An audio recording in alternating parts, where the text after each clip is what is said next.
ಕರಿ leaves rice ಇವತ್ತಿನ recipe. ರುಚಿಕರವಾದ ಮತ್ತು ಹೆಲ್ದಿಯಾದ ಅನ್ನ ಇವತ್ತಿನ ರೆಸಿಪಿ. ನಮಸ್ತೆ ಫ್ರೆಂಡ್ಸ್, ಗುಡ್ ಫುಡ್ ಲ್ಯಾಂಡ್ ಚಾನಲಿಗೆ ನಿಮಗೆಲ್ಲರಿಗೂ ಆತ್ಮೀಯ ಸ್ವಾಗತ. ಸರಿ, ಹಾಗಾದರೆ ಹೇಗೆ ಮಾಡೋದೆಂದು ನೋಡುವ.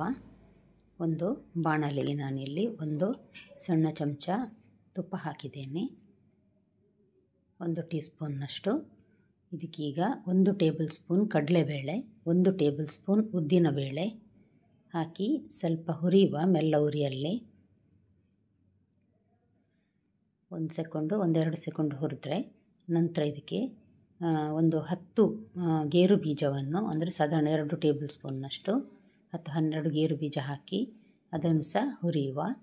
ನಂತರ ಒಂದು ದೊಡ್ಡ ತುಂಡು ಶುಂಠಿ ಮಾತ್ರ ಸ್ವಲ್ಪ ಜಾಸ್ತಿಯೇ ಬೇಕು, ದೊಡ್ಡ ತುಂಡು, ಒಂದು 2 ಇಂಚಿನಷ್ಟು. ಅದನ್ನು ಸ್ವಲ್ಪ ದೊಡ್ಡದಾಗಿ ಕಟ್ ಮಾಡಿ ನಾನು ಹುರಿಲಿಕ್ಕೆ ಹಾಕಿದ್ದೇನೆ. ಕಾಯಿ ಮೆಣಸು ನಿಮಗೆ ಖಾರ ನೋಡಿ ಹಾಕ್ಕೊಳ್ಬಹುದು. ನಾನು ಒಂದು ಕೆಂಪು ಮೆಣಸು, ಒಂದು ಕಾಯಿ ಮೆಣಸು ಹಾಕಿದ್ದೇನೆ. ಇದನ್ನು ಅಷ್ಟೇ ಚೆನ್ನಾಗಿ ಹುರಿಯುವ. ಕರಿಬೇವು ಮಾತ್ರ ಒಂದು ಹಿಡಿ ತುಂಬ ಬೇಕು. ಇಷ್ಟು ಕರಿಬೇವನ್ನು ನಾನೀಗ ಹಾಕ್ತಾ ಇದ್ದೇನೆ. ಕರಿಬೇವಿನ ಅನ್ನ ಅಂದ ಕೂಡಲೇ ಸ್ವಲ್ಪ ಜಾಸ್ತಿಯೇ ಪರಿಮಳ, ರುಚಿಗೆ ಕರಿಬೇವು ಬೇಕಾಗ್ತದೆ. ಒಂದು ಹಿಡಿಯಷ್ಟು ನಾನಿಲ್ಲಿ ಕರಿಬೇವು ತೆಗೆದುಕೊಂಡಿದ್ದೇನೆ. ಇದನ್ನೀಗ ನೋಡಿ ಹಾಕ್ತಾ ಇದ್ದೇನೆ. ಕರಿಬೇವು ಒಳ್ಳೆ ಕ್ರಿಸ್ಪ್ ಆಗುವವರೆಗೆ ಇದನ್ನೀಗ ಹುರಿಬೇಕು ನಾವು.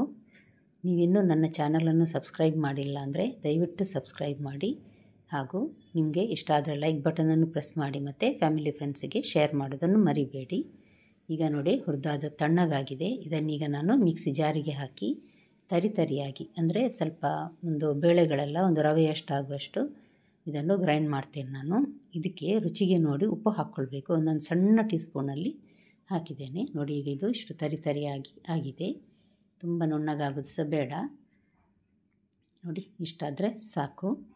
ಒಳ್ಳೆ ಕಲರ್ ನೋಡಿ, ಅಷ್ಟೇ ರುಚಿ ಕೂಡ ಇದೆ ಇದು.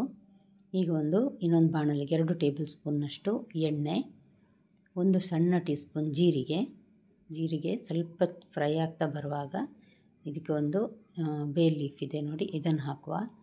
ನಂತರ 2 ಟೇಬಲ್ ಸ್ಪೂನ್ ನೆಲಕಡಲೆ, ಗೇರು ಬೀಜ ಸಹ ಹಾಕ್ಕೊಳ್ಬೋದು. ನಾನೀಗ ನೆಲಕಡಲೆ ಹಾಕ್ತಾ ಇದ್ದೇನೆ.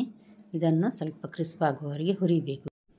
ಈಗ ನಾನು 1 ಹಿಡಿಯಷ್ಟು ಕ್ಯಾಬೇಜನ್ನು ನೋಡಿ ಈ ರೀತಿ ಉದ್ದುದ್ದಕ್ಕೆ ಅಥವಾ ಸಣ್ಣದಾಗಿ ಕಟ್ ಮಾಡಿ ಇಟ್ಕೊಂಡಿದ್ದೇನೆ. ಇದನ್ನು ಜಾಸ್ತಿ ಹುರಿಯೋದು ಬೇಡ, ಸ್ವಲ್ಪ ಹೊತ್ತು, ಒಂದು 3-4 ಸೆಕೆಂಡ್ ಸ್ವಲ್ಪ ಬಾಡಿದರೆ ಸಾಕು. ಸ್ವಲ್ಪ ಕ್ರಿಸ್ಪ್ ಇದ್ರೇ ತಿನ್ನಲಿಕ್ಕೆ ರುಚಿಯಾಗುವುದು. ಈಗ ಗ್ರೈಂಡ್ ಮಾಡಿಟ್ಟ ಕರಿಬೇವಿನ ಮಸಾಲೆ ಹುಡಿಯನ್ನೆಲ್ಲ ಹಾಕಿ ಇದಕ್ಕೆ ಚೆನ್ನಾಗಿ ಮಿಕ್ಸ್ ಮಾಡಬೇಕು ಒಂದು ಸಲ. ಈ ರೀತಿ ನಾನಿಲ್ಲಿ 2 ಲೋಟದಷ್ಟು ಅನ್ನವನ್ನು ಸೋನಾ ಮಸೂರಿ ರೈಸ್ ಬೇಯಿಸಿ ಇಟ್ಟಿದ್ದೇನೆ. ಇದಕ್ಕೆ ನೋಡಿ ಇದನ್ನೀಗ ಹಾಕ್ತಾ ಇದ್ದೇನೆ. ಹಾಕಿ ಚೆನ್ನಾಗಿ ಒಂದು ಸಲ ಮಿಕ್ಸ್ ಮಾಡುವ. ಯಾವುದೇ ಬೆಳ್ತಿಗೆ ಅನ್ನ ಆಗ್ತದೆ. ನಾನಿದು ಸೋನಾ ಮಸೂರಿ ಅನ್ನ ತೆಗೆದುಕೊಂಡಿದ್ದೇನೆ. 2 ಸಣ್ಣ ಲೋಟದಲ್ಲಿ ಅನ್ನ ಮಾಡಿ ಇಟ್ಟಿದ್ದೇನೆ. ಇದು 4 ಜನಕ್ಕೆ ಆಗುವಷ್ಟು ಇದರಲ್ಲಿದೆ.